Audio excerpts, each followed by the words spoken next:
Welcome to this panel on exploring differences between advocates and transitional navigators. There will be a live Q&A session after the presentations. Also, following the Q&A session, there will be a networking session from 2:05 to 2:25 that's designed as an opportunity for delegates to join the discussion and to share their ideas and thoughts. Our moderator for the session is Mr. Terry Savenki, Director of Services at Momentum Employment Supports. Corinne Gannon co-organized the session with Terry. Terry, over to you. Thank you and good morning. Welcome attendees, and we're excited to present this panel session on exploring advocacy versus navigation as it relates to transitional processes and successful employment outcomes. This panel will address the distinction between advocates, navigators, and self-direction in transitions. And presenters will represent various successful transition initiatives, programs, and services, and accommodations that navigate employment-destined Albertans with PAN disabilities.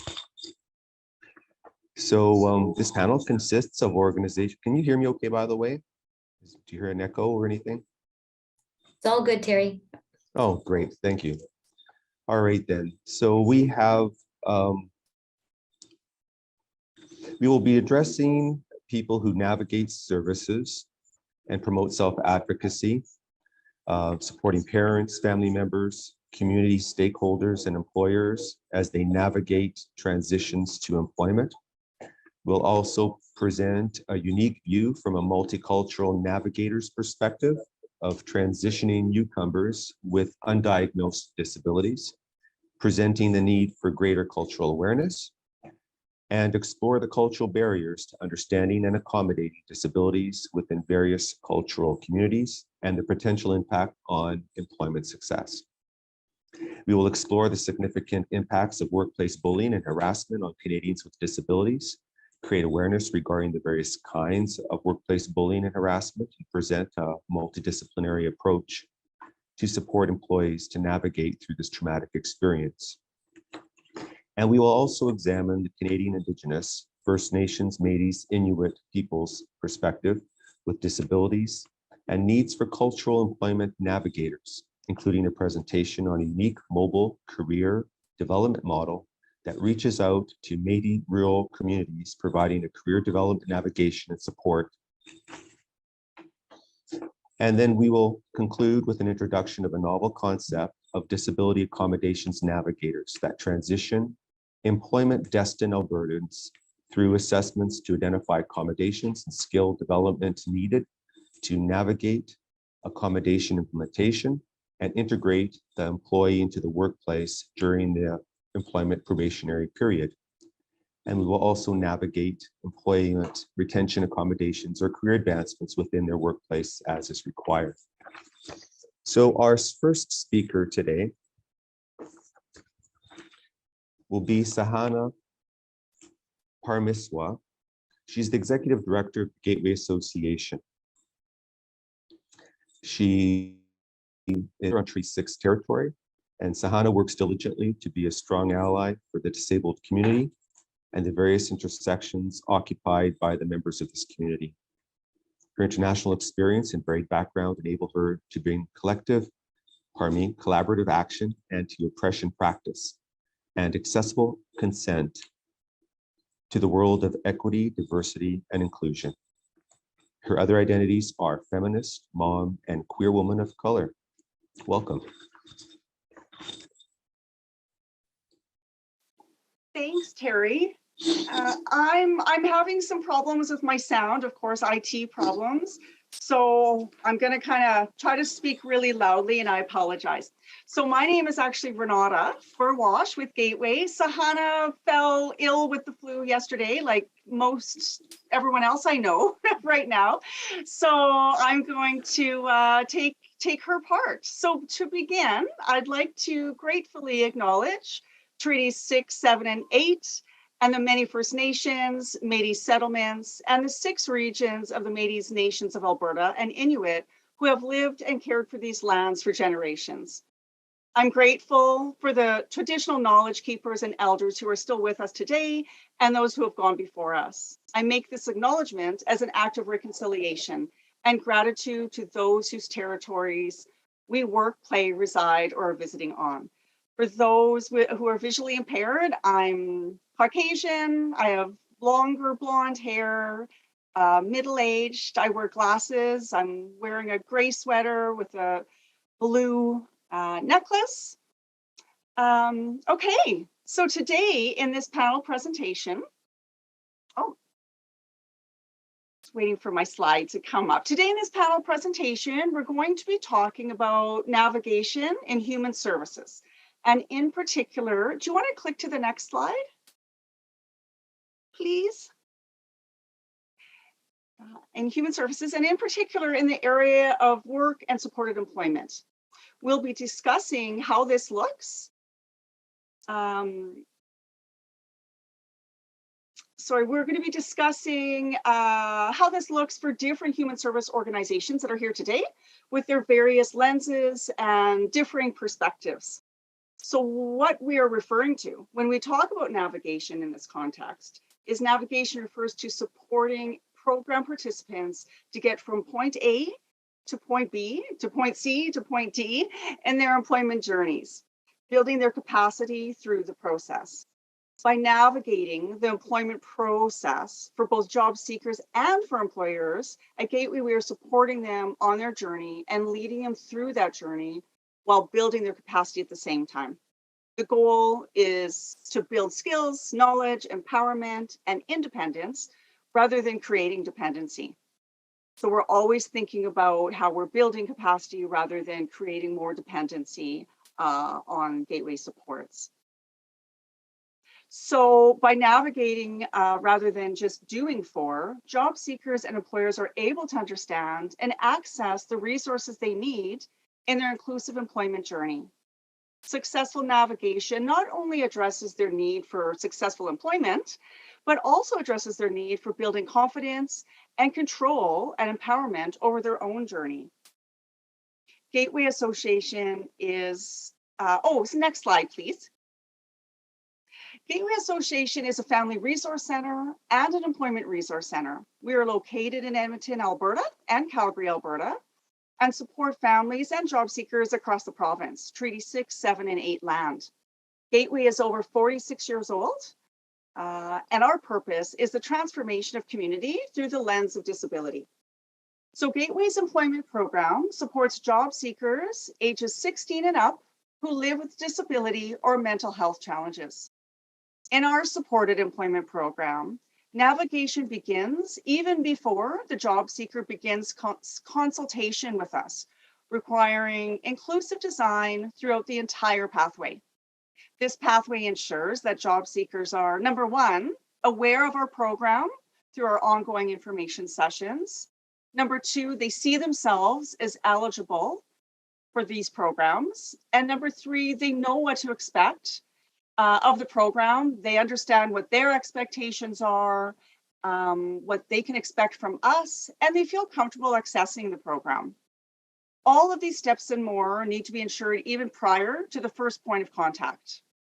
After that first call, inclusive design is necessary in how the program representatives, whether it's the intake coordinators at Gateway, the career consultants, or the workplace inclusion strategists, how they carry out their roles and how each step facilitates navigation to self-exploration, to labor market research, to job search and recruitment, and to job retention. Navigation support is often not limited to overcoming barriers to employment. It's also to other systems the individual intersects with. As we know, it's not just employment. It's whatever's going on at home affects employment. Whatever's going on at work affects home. So we're very much kind of wraparound services, and we look at the whole person and everything that's going on in their life to make sure they're successful, and we navigate accordingly. So why is inclusive design essential for navigation? So research tells us that inclusive design is a method or philosophy of designing that means welcoming diverse people to engage authentically with your organization, your products, and your services, as we know.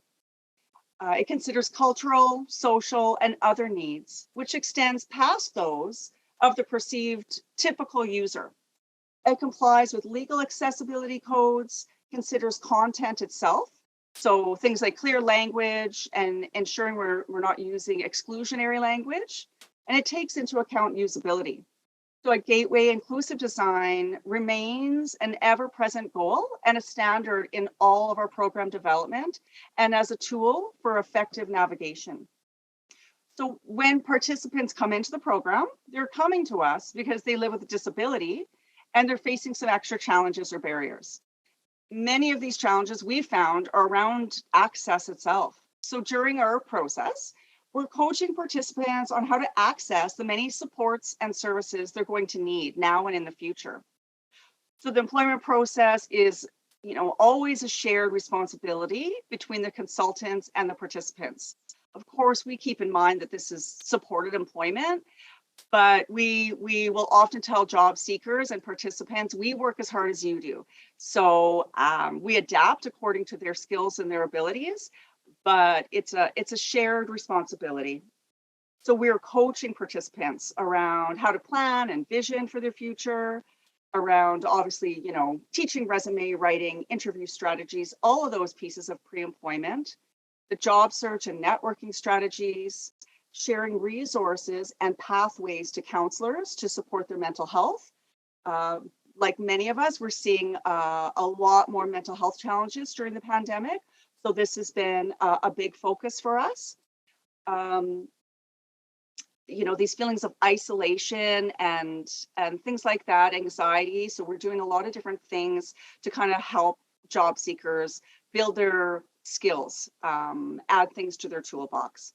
So we support job seekers in connecting to peers within the program and outside. And this may mean learning digital literacy skills through our DigLit program so that they can access various online connections and services, such as Gateway's app. Our new app is called Gateway to Inclusion, where participants and the community at large can access resources. They can connect in chat rooms, they can share ideas and challenges and take part in online learning, all kinds of things in that online navigation tool. Or it may mean navigating job seekers to connect to their own support groups, whether that's family or friends, or accessing our mental health workshops and online discussions. So whether it be employment readiness training, accessing financial supports, or anything else, we navigate rather than do. And we establish the expectation that their career planning and job search journey is a shared responsibility. Next slide. Great. So how do we know when we're successful? So obviously the end goal is meaningful employment. So that's part of the knowing that we've been successful, is that someone is meaningful employed. But it's much more than that. So participants leave the program, they always leave the Gateway program with a career profile that they helped create and can speak to themselves, a resume that they've helped create in whatever capacity that is, and their accommodations overview. So they'll have a main accommodations page, and then they'll also have an accommodations plan for their specific employer. And these are things we're obviously coaching job seekers to be able to talk about themselves. So we're not just handing that to the employer, we're building that with them, and we're teaching job seekers how to be able to speak to their employers about their accommodations so they can be successful. And so in the future, they can still use those documents and that information. Also, they're leaving, if we're successful, with increased confidence and empowerment and those tools. So they know then when to reach out to Gateway for help. They know where to access the other resources they need and when. The hope is that we've helped to build their capacity so that if they find themselves needing to find employment in the future, they've got those tools that they may be able to find employment independently or with less support.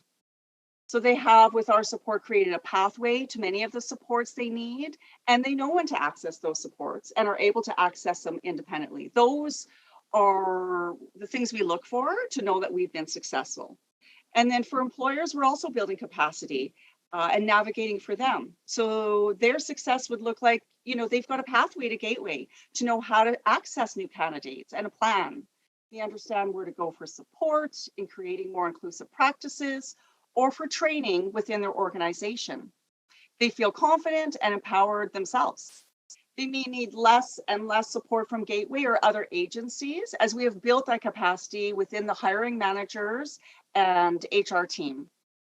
So a great measurement for both, or certainly for job seekers, is how many calls we get after when they're on the job. How much capacity did we build that they can sort out some of their own problems, but also knowing when to call. So they're calling us for the right reasons before there's a breakdown in the job. And also, obviously, we wouldn't see as many repeat job seekers. The idea would be we've built capacity and they're off and running.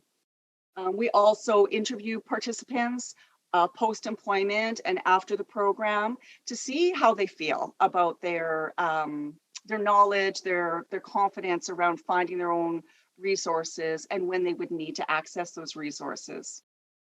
So access to supports and services remains to be a barrier for people living with disabilities. Navigating rather than doing for helps break down those barriers to access and give job seekers the tools they need to be independent. They create their own toolboxes through Gateway and our approach, and they take it with them and use it long after they've gone through our program. So thanks, that's a little bit about Gateway's model around navigation. Thanks so much. Our next panelist is Bud Massey. He has extensive experience facilitating and working with disadvantaged people in Manitoba, Saskatchewan, Alberta, and British Columbia. He has served youth at risk, social service clients, First Nations, Métis, seniors, and youth.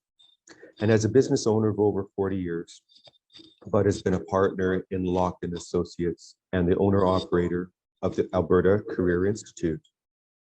He has taught supervisory skills and entrepreneurship and owned and operated a human resource consulting company and has 25 years of human resource experience. Bud helps groups and individuals facilitate positive change, and Bud works successfully with municipal, provincial, and federal governments, nonprofits, Aboriginal organizations, Métis settlements, and First Nation reserves. And he's recently served as the counselor and reeve for the County of Westlock, Alberta. He's designed and delivered life-changing programs and skill development programs for small and large businesses, and served as a business and human resource consultant, which assisted businesses and the BC Métis Nation succeed. Bud also enjoyed a successful career as a curriculum developer, proposal writer, and staff trainer in life skills, supervisory and staff development, human resources, and customer service, and has extensive experience in labor relations in a variety of positions. In addition, Bud has worked in heavy industry and retail and has taken extensive training in labor relations, counseling, and business. And he has many years of experience in the field of adult education, group facilitation, and addictions counseling. Bud believes in social change and always puts his belief into action to help others achieve their goal. Bud. I wish I had paid Terry to say that, because it was pretty impressive. Actually, I'm a farm boy from Hudson Bay, Saskatchewan, who's been blessed with a lot of unique and interesting and life-changing experiences. I do 60 to 90 words a minute. And so when I gust up to the 90, you better listen quick. What does disability mean to Indigenous people? Unlike in mainstream society, an Indigenous person with disability is still a full person, constrained by some impairments. Even though suffering constraints, he or she is a full person with full social and family life. Indigenous people with disabilities are part of the whole. In their community, they are seen as equals. They're individuals who require a hand up versus a handout. They are accepted. We talk about culture. What is it? Well, growing up, I was in the 50s and 60s, and there was Elvis throwing his hips around, mini skirts, bell bottoms, and zoot suits. And then in the 60s and 70s, there was more rock and roll and a youth movement with a strong desire to change the world. The truth is, culture is always changing. Indigenous people have experienced the same phenomena that I have, even though I am Métis, which is a conflict with culture, with their culture. Indigenous people face two cultures, the popular society and the one of their own original heritage. Indigenous people have a distinct culture. There's a difference between Métis, Inuit, and First Nations. It's possible to maintain our culture while participating in society, but it is difficult. Often we hear the phrase, the good old days. Indigenous people don't want to go back to horses and teepees, but we do want to return to the old values and the family quality of life. Why do we need the navigators? To walk with and to assist individuals to achieve personal success. Why not advisors, coaches, advocates? Because navigators walk beside the individual, assisting and teaching, as opposed to representing, advocating, or directing, coaching, or mentoring. What type of navigators? Navigators who listen and who actually hear the individual. Navigators who go to where the individual's at, mentally, physically, socially, educationally, and geographically. A navigator doesn't build a plan for the individual, but rather together they develop a transition plan, an ITP, an individual transition plan endorsed by the individual. A navigator doesn't just share resources or direct the individual to other resources or agencies or to access funds. Life isn't about money. We can raise the standard of living. We can raise the standard of living, more money, and damage the quality of your life. But if we improve the quality of life, the standard of living automatically goes up. A navigator walks the journey with the individual and promotes self-advocacy and self-reliance. To be successful, the individual must be willing, ready, and able. And I've changed it from ready, willing, and able to willing. This is different. For navigation to work, the individual must want to achieve their own success as a life goal, not be dragged along as a reluctant participant. The process must be culturally aware and culturally sensitive, and we must acknowledge the similarities and embrace the differences. In Alberta, we have a good provincial initiative by Rupert's Land Institute. It's called the Alberta Employment Initiative. It uses mobile services in a van to go out to the Métis communities and to help people there. We also have one with Alberta Career Institute, which is a similar service, but in First Nation communities through a program called Home to Work. The significant difference is this initiative is group-based and is held in groups. The two services have proved that with the right commitment, the right attitude, and a commitment by government to invest in Indigenous people, we can succeed. They can succeed. All they need is a hand up. Thank you.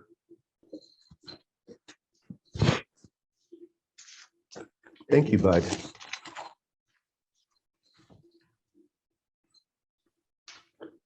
And our next speaker, I believe, is Kushbo Jara.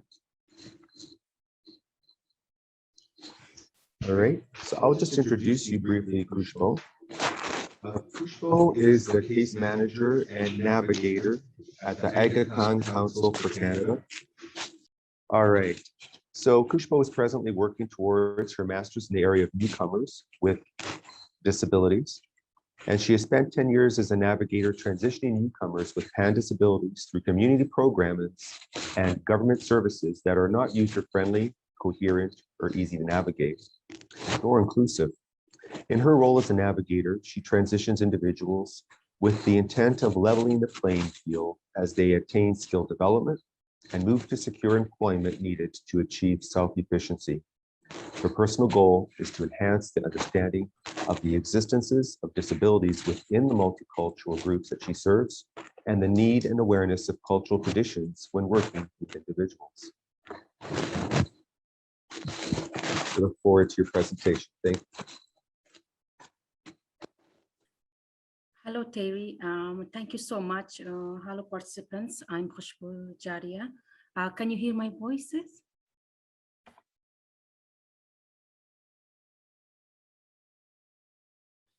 Okay, so next slide, please.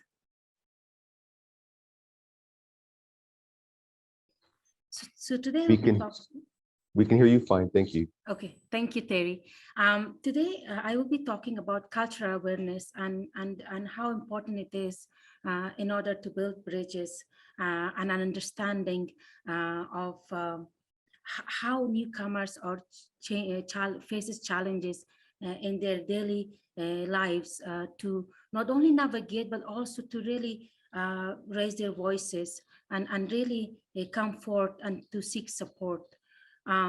So one of the number one challenges of individuals or with disability is that from different cultures that they don't have an awareness of the services available to them.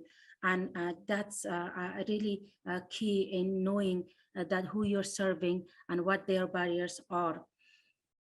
Next slide, please. So in my role, I explore the cultural barriers to be able to accommodate individual disabilities. There's a significant obstacle again for the newcomer community as their difficulties stem from language barriers as well as culture differences rather than from potential undiagnosed invisible disabilities. Next slide, please. So also one of my role is to assist in navigating the educational processes for youth or adults from different cultures. Specifically with disabilities, they don't aware of the services available. They don't know the processes, for example, link programs. They are not aware what types of exams they need to go through. And how to really have access to these services, as well as advocating on their behalf, not only in the classroom, having that communication with their teachers, educators, social workers in the schools, and also working in collaboration with these educators to how to remove these barriers that they face, not only in the kids, but also with their parents. Some of the risk factors is that when they're new in the country, they have severe language barriers. Majority have not been access to education. So what they do, they make they make tough decisions, and those decisions they might fall into debt.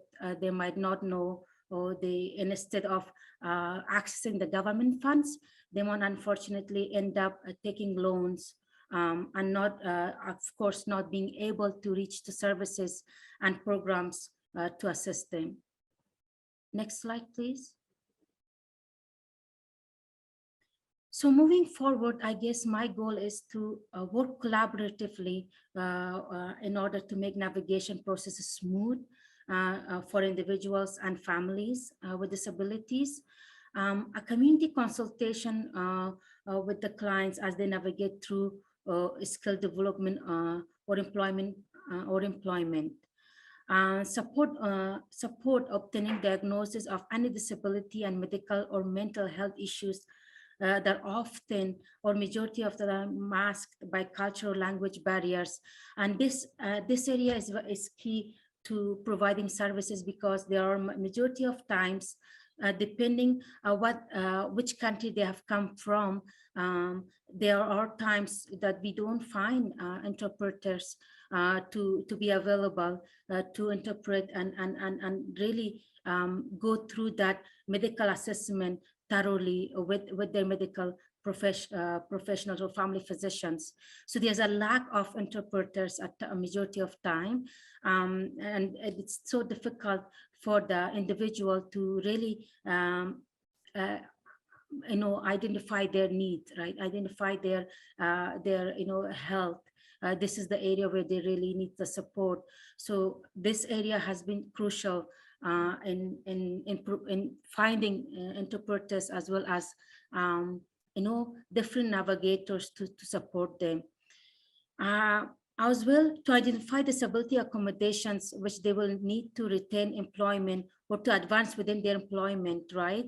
Not only they have language barriers, they have cultural barriers, and these two barriers have really prevent them from accessing the services. Next slide, please. Okay, thank you. So one thing before moving forward, wanted to bring up to the participants is that when you provide services to those living with disabilities, culture and language barriers is the key. Knowing that where their disabilities lie and where the barriers lie, that's the key, and how to provide support for them. Thank you, Kushbo. Okay. Well, Linda Crockett, the founder of the Canadian Institute of Workplace Bullying Resources, was going to be our next panelist, but she was unable to attend.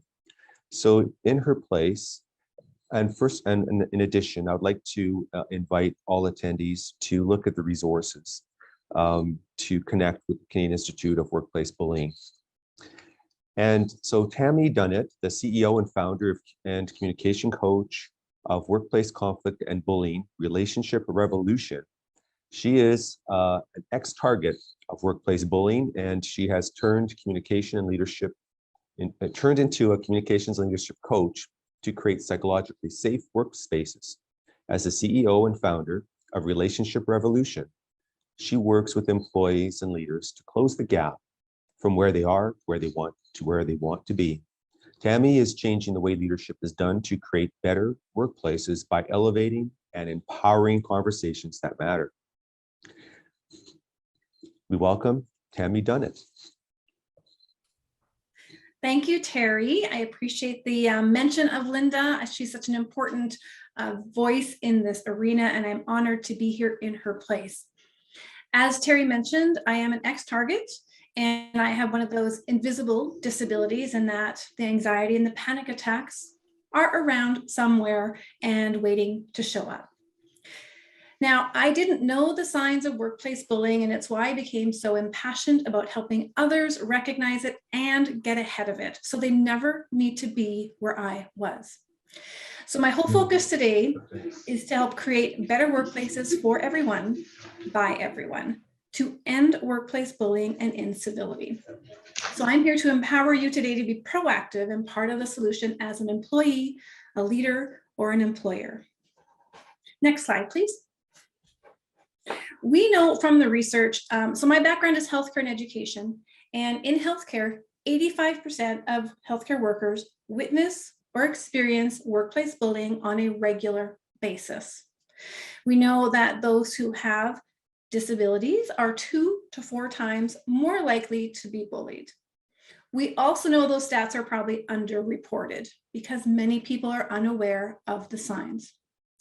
Now, with that, we do also have to broaden our perspective, because not everything that happens is bullying. Now, that might seem strange coming from someone who's an ex-target, but we do have to look at bad days and bullies. Now, I can't see you all, but if you were to raise your hand, and for those who can see you, how many of you had a bad day where maybe you have had a sharp tone with somebody? You rolled your eyes and walked away from somebody. You maybe said something in a heat of sarcasm or passive aggressiveness. What's really important here is that we need to understand that bad days and bullies have a lot of things in common, and we can actually make a massive impact. And I'm going to show you some stats in a minute. But just to summarize what bullying is, first of all, it's unwanted. It's very much like that bad day. It's also verbal and nonverbal, snide remarks, sarcasm, put downs, A bad day can look like that too. But here's where it gets different. Bullies intend to intimidate, isolate, degrade, offend another person or group of people. Bullies misuse or abuse their power to gain control. And the research will tell you it's repeated. Now, interesting, there's no common definition used in the research, but there's a belief it needs to be repeated. I will share with you, occupational health and safety defines harassment as a single or repeated episode of bullying as one of their points. Does that mean it's changing the workplace? Not yet. We have to be able to be part of that solution. Now we know that there's more than 6 million people in the workplace who have visible and invisible disabilities. So what this tells us, our policies need to be in place, but we need people who will enact upon those policies. Next slide, please. There's also some unique factors that those who live with disabilities are subject to. So part of the patterns of behaviors we see in the workplace is there's imitating of speech, of mobility, of having to use special equipment. So those with disabilities have some extended patterns of behavior to watch for. Name calling, things such as, "Are you stupid? God, you're so slow," would not maybe land as tragically in a person without having a disability, but those have magnified the effect of someone who is living with one and feels resonance with those terms. Rumors about impairments, creating doubts in leadership about your abilities. Those things can lead to further harassment by what we call gathering your tribe, or triangulation is another word we use. Next slide, please. So the question then becomes, can we really make a difference? And I'm going to use my personal experience as a coach and a mentor and the research to share with you a big resounding yes. Next slide, please. It has been proven that 85% of the time when somebody speaks up to say that the offensive behavior is offensive, it stops it. One conversation stops offensive behavior 85% of the time. But here's the limitation in this stat. Only 10 to 15% of people in the workplace have the courage, have the confidence, have the words to use to speak up in a non-defensive way. If they do speak up and they've said words that are defense arousing, we end up creating this negative spiral of energy. So learning how and what to say is just as important as being able to speak up and say it. Next slide, please. So I know I only have a brief time with you, and I want to really empower you with the stats and the impact of what your words and your voice can have in your own journey, and that you can be part of the solution. I would love to share, and I actually didn't ask if this was okay. You'll just let me know, Terry, and if it's okay, I'll put it in the chat. But I have a download where you can get safe conversation starters, and it will address 10 of the most offensive workplace behaviors so that you can have words to use in order to stop it, so that you can get back to living peaceful, productive lives. As a leader, these are great to mentor your staff and to use yourself.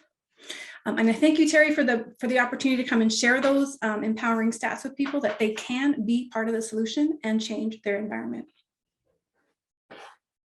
That's it for me. Thank you, Tammy. So I'll be speaking next, and my name is Terry Savanki, and I am the Director of Services with Momentum Employment Supports here in Edmonton. I have a degree in sociology and psychology. I've studied conflict resolution. I'm a certified mediator, adult educator, facilitator, trainer, and coach. And I'd like to introduce Momentum Employment Supports. Next slide, please.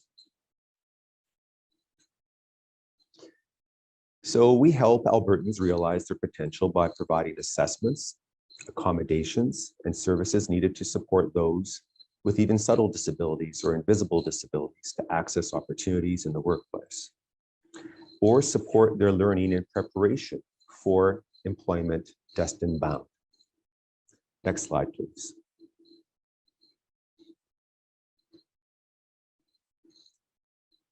Next slide, please. Thank you.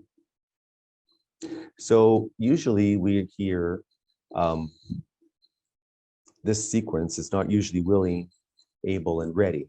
Usually it's ready, able, and willing, but we've turned it around here because we really need to start with willingness. We can't start with ready. And to be able, they need to have their disabilities accommodated. So we provide supports that are required to enhance skill development to achieve full-time employment. We understand the work site culture. We develop and implement a navigation plan, and we provide assistive technology and educational learners. So I just want to step away from the slide for a moment and just talk about the difference between advocacy and navigation, which is sort of the overall chief theme of this panel presentation. So when we think of advocacy, we think of either advocating for groups or we're advocating for a particular individual. But it's actually a little bit disempowering because we're doing something on someone's behalf versus navigating them through the process and building that skill development and building that self-confidence that comes from navigating the process. And so what we do at Momentum Employment Supports is we provide accommodations in the form of a person who's assisting in that navigation. So that could be an educational navigator or could be an employment navigator. And so as an example, if someone was to secure a position, we help them secure that position by either taking them through the education and training and certification processes required for that. And once they've been hired, and in the first 3 months in that probationary period, we would pair them with an employment navigator, and we would call that an accommodation, much like we call a sign interpreter as an accommodation.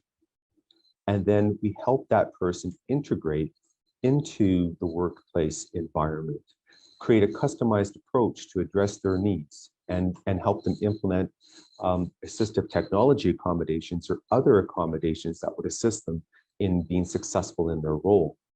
And over the course of those 3 months, the employment navigator would step away, and near the end of those 3 months, and we'd be, of course, working in conjunction with the employer and the new employee to ensure that they are meeting the standards of the employer. Next slide, please. Oh, and the last comment I was going to make about the previous slide is that we would fade out as necessary and as needed. And should there be opportunities for advancement within that particular role or other opportunities that they could step into, we could come in again as a workplace employment navigator and assist them in that process to prepare for future career development. Thank you. Next slide.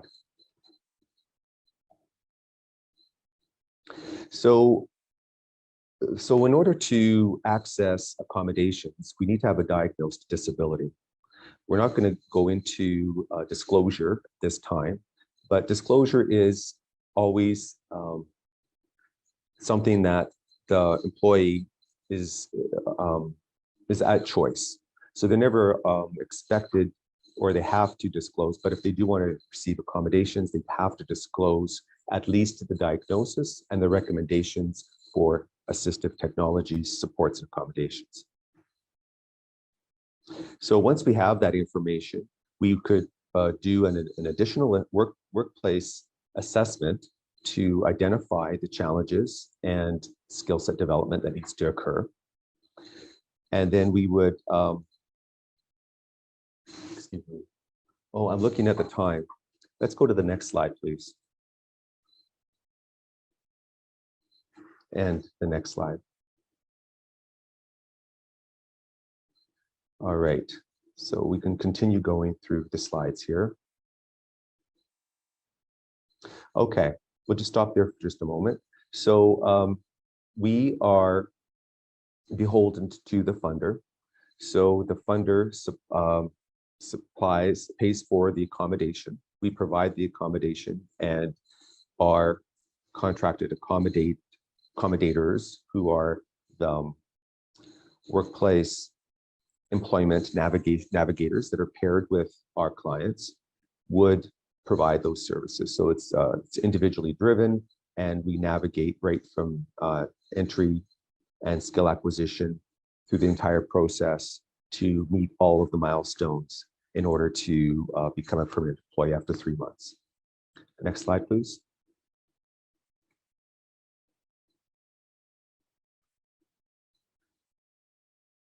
Right. So we've basically addressed this. We're talking about maintaining employment. We're talking about task mastery, standardizing the workplace expectations, maximizing the workplace performance. And what's really important is fitting into the culture. This is something that's not often addressed. We often just look at, okay, the checklist of what needs to occur and the skills that need to be demonstrated, but fitting into the culture, developing a natural support system of buddies and supports to integrate and to be part of the team, and advancement, retention. And when we talk about misalignment, if there's something that's not correct or not ideal for that person, that could either mean an adjustment in the role in employment, or it could be accommodations that are required for disability. Next slide, please. So we would receive, so most of our services would be provided through DRES, which is disability and related employment supports and services. And they would determine the eligibility for employment accommodations. We would be seeking the Alberta student loan funding to support potential disabilities or transitions to an alternative employment environment. And we advance their skill set and required educational accommodations or assistive technologies to level the playing field. Next slide. So here is our list of resources. We're not going to go into that now, but I would like to invite Corinne Gowers to speak. And she will address some issues with regard to the differences between advocates and navigators. She's a member of the board of directors with the CCRW, and she's a person with lived experience and a worker who has disability and communication, excuse me, my reading today, disability and community development specialist of over 30 years. Okay, as you can see, one of the things that we wanted to bring out today was that we have advocates have a role and navigators have a role. Many of the people that we do support are people who require that navigation role, so that they have someone who can walk beside them through many processes. They may have barriers in filling out applications or comprehending them. Then that's what the navigator does. If it's the process of getting into employment, there's a 3-month period we generally call a probationary period, which allows the navigator to work with the employer, to navigate through the system, the individual, to navigate through the process, and to ensure that the individual is ready to take that place as a permanent employee. So what we have on those ends, but as you can see, there's different types of navigators. If we look at bullying, quite often you will find that individuals face having their accommodations removed or detained in getting them, or they are just not available to them. And it's used as a form of almost, I'd say harassing, or if somebody can't get rid of you, then they might use those tactics. So it's just knowing and being aware from them. Multicultural, I loved what you had to say, guys, and Bud, thank you for talking on your end also about it. So we're really hoping that we put some thought to people's minds, knowing that when you're an advocator, you're different. Quite often you're advocating for someone, or you're advocating for that purpose. When you're a navigator, you're not advocating. You're merely taking that person and transitioning them through the various phases and processes that they will encounter that may need some kinds of supports. And you're able to reach out and grab those natural supports that they have, or you can bring in existing community supports. So we hope that that's given everybody a really clear look on what navigators and advocacy and how they do differ. So thank you. And I think we're going to go into some questions. Okay, thank you, Corinne and Terry and all of the speakers. So we're actually near the end of the formal session. However, fortunately, there's a 20-minute networking session that immediately follows in the same virtual room, as it were. So, so we could proceed for now. We could probably take a few minutes just for any remaining questions for the panelists. And then we'll have an opportunity to see if anybody in the audience wants to become a panelist. That is, you can raise your hand or let us know in the chat box, and you could speak to your own observations on these issues, your own experience with these issues, your own ideas. But first, let's see if there are any outstanding questions. I think most of the questions that have come up were addressed to speakers about the services that they are providing, and it looks like they've been answered for the most part in the Q&A box or the chat box. So I guess what I would ask at this point is if there's anybody that has any other questions, broader questions or comments on the issues that they want to raise, then you could let us know by raising your hand or by letting us know in the chat box whether you'd like to become a panelist, as it were. We can arrange for you to become a panelist, and then you can be unmuted and actually speak and not just type. So is there anybody who would like to, who's interested in speaking to some of the issues that have been raised? It's quite a broad range of issues that the panel has covered, I think, because what we've heard about is the role of navigators in helping people with disabilities move into and retain employment, move through the kind of education or training path they need in order to get into employment. But we've also heard a lot about the intersection of disability with other issues, right? We've heard about the intersection of disability with being an Indigenous person, with being an immigrant who may face cultural or linguistic issues trying to address a disability which may or may not be visible.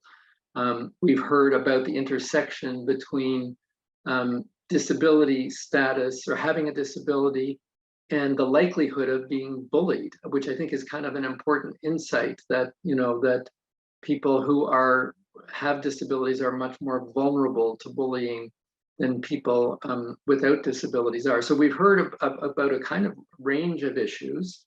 And I'm just wondering if there's anybody who wants to comment on these or has a further question on these. And Terry, perhaps you also want to jump in if you have anything you want to add in terms of a synthesis to the work of the panel. Feel free. No, I think that Corinne covered that well. We have introduced quite a wide variety, as you just noticed, perspectives. And we'd like to open it up for questions and conversation and discussion. Okay, thank you, Terry. Yeah, I don't see any open questions at the moment. There were some specific questions for Renata that have been raised in the chat. Oh, it looks like we have, Leslie has raised their hand. So Nav, if you could then arrange for Leslie to be made a panelist. Yep, Leslie, you're a panelist and you can unmute as well. Perfect. Thanks very much. So first and foremost, thank you to everyone who's presented today, and really love the comments about the journey being together and working alongside. I'm an alongsider, so I really enjoy that kind of language.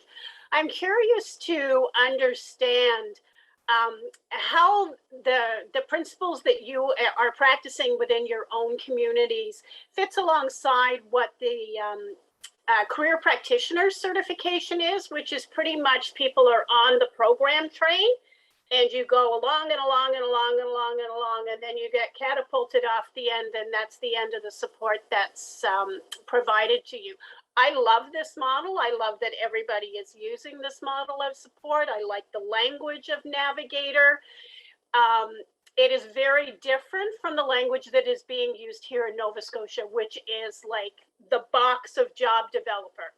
And that's it. So I'm curious to understand how that's working within your communities and tips and strategies you might be able to share with us to help us change perception and language in our community back here in Nova Scotia. Sorry. Okay, Leslie, I'll- sorry. Thank you for the question. Yeah, Corinne, do you want to respond to that? Thank you. Yeah, I sure will. Leslie, you know what? I think we used it, and it's one that as a community we've used, and we kind of support ourselves. So as you start using it and introducing it and the value of it and distinguishing the difference between the two, I think those movements just start to happen, because I think you're right. Career practitioners are people who want to walk beside someone, and even in other jobs within the government, you always want to walk beside somebody so they become as independent as possible. And I think if you go in as an advocate, you think I have to help. Navigating says I need to walk, as I said, with you. And so it's just a matter of changing the words sometimes, and people start to understand it and they see the process. So, and it doesn't mean that every position has to be a navigator position. It has to have the navigator mentality, which is that you recognize you are walking with someone, you are helping connect them. Independence, self-advocacy is something I think that is really huge for us in Alberta. We really want to see people be able to have the tools, the resources they need to carry on independently. And we share immensely. I mean, there's not, I'm finding we're getting less of a me syndrome, and what's mine is mine. It's a matter of getting it out there and sharing. And that's one reason I chose Gateway to come on in. They're a great example of how an organization can navigate all aspects just from one and doing that switch. So they help parents navigate their children into adult services, into those school systems. And it's somebody who gives them the tools to be able to do that and do it graciously. They work with the employer the same as Momentum does to build a relationship between the employer really and the employee coming in. The roles of the navigator, or the roles that I know Gateway uses, is that really let's get them able to be ready to go to work. So able means, have they got their housing? Is everything they need in place? What will they need to access the funding? Is there past assessments that might help them get into a jump? So in Alberta, we have DRES. We have an expedited process that helps us come out. We can make a referral to DRES, to their DRES leader, who then looks at that form and passes it off right away to a psychologist. So the individual isn't having to maneuver through complex processes. It's a process been set up by navigators saying, let's make it as easy as we can for people to get what they need and then get into employment or skill development as fast as they can. Does that help you, some of that? Thank you. Thank you, Corinne. Oh, and I think Renata. Because you had asked for some tips. So some really practical tips around navigation rather than like doing for is, I know our consultants, they'll meet with job seekers on, say, a weekly basis or whenever they've decided within their communication plans to meet, and they always have an action plan. So what is that job seeker doing and what is a consultant doing? And sometimes it's going through and setting them up on LinkedIn and maybe Indeed, and then maybe their action is that week to find some jobs on Indeed and be ready to come back and talk about those positions and what they think they'd be good at.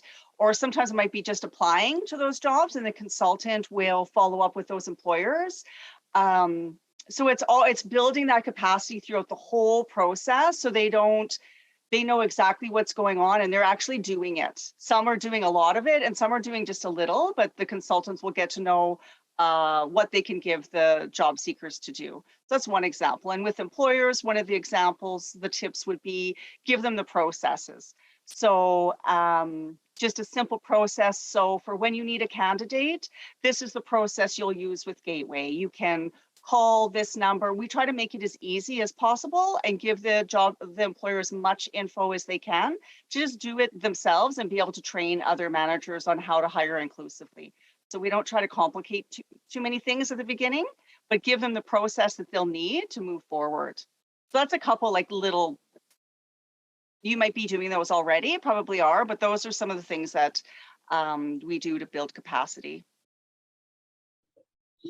Bud has sent me a signal that he'd like to also respond to Leslie's question. In my community, my experience has been that a lot of people have come in and said what to do, how to do it, or I'll do it for you.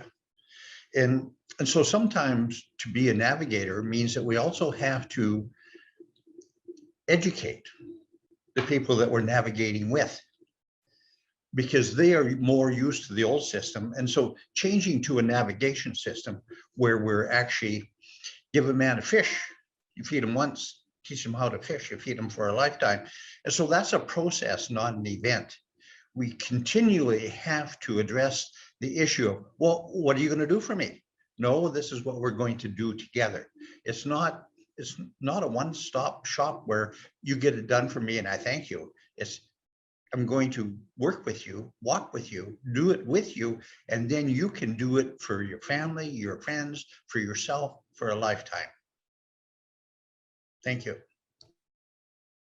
Thank you. Thank you, Bud.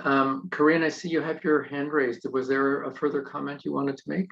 Yeah, I just noticed that one of the questions was, does Gateway provide unique services to those living in rural areas or isolated communities? And I think their virtual approach and some of the workshops that they have can reach out to those areas.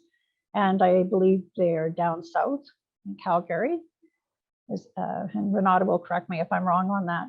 I think it's a game. It's really knowing your network, the people that you work with, and reaching out to areas. I know in Alberta, I stood as the Working Alberta representative, and I had an opportunity to really link out and tentacle to areas to find out, to say, how do we get out to meet individuals? How do we work in their communities?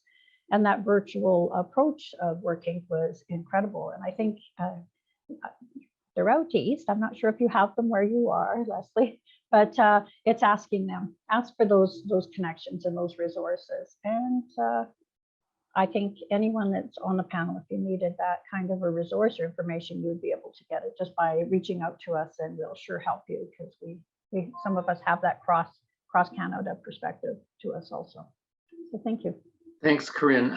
Yeah, we have another person who's joined as a panelist who would like to offer a contribution. So I think we'll go first to Carlos Sosa, who's been waiting for that opportunity. And then if we have time, Leslie, I'll come back to you. Okay, so Carlos, please go ahead. Yeah, my name is Carlos Sosa. So I am from Winnipeg, Manitoba. I'm also a member of the United Food and Commercial Workers. I am a support worker, so I support people with intellectual disabilities that live independently in the community. I guess one of the things that I see is the access part to these services, and I think that the pandemic has really forced services online, but what I'm seeing is I'm seeing a clear divide between those who can afford versus those who can't. And I work with people who simply cannot afford the services. So how do you navigate around a situation where, let's say, a person wants to look for a job, but they can't afford access to the internet to access these supports to look for that job? Thank you. Does thank you, Carlos, for that, and also for your participation earlier in one of the keynotes, by the way, thank you. Does any of the panelists want to comment on Carlos's observation?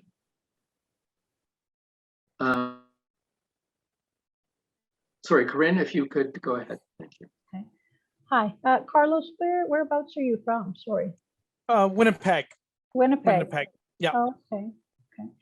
I think getting services is a matter there. Again, virtually, there is nothing stopping someone from joining those career processes in their own communities. I mean, there's some great organizations to tap in to have, you know, that insight.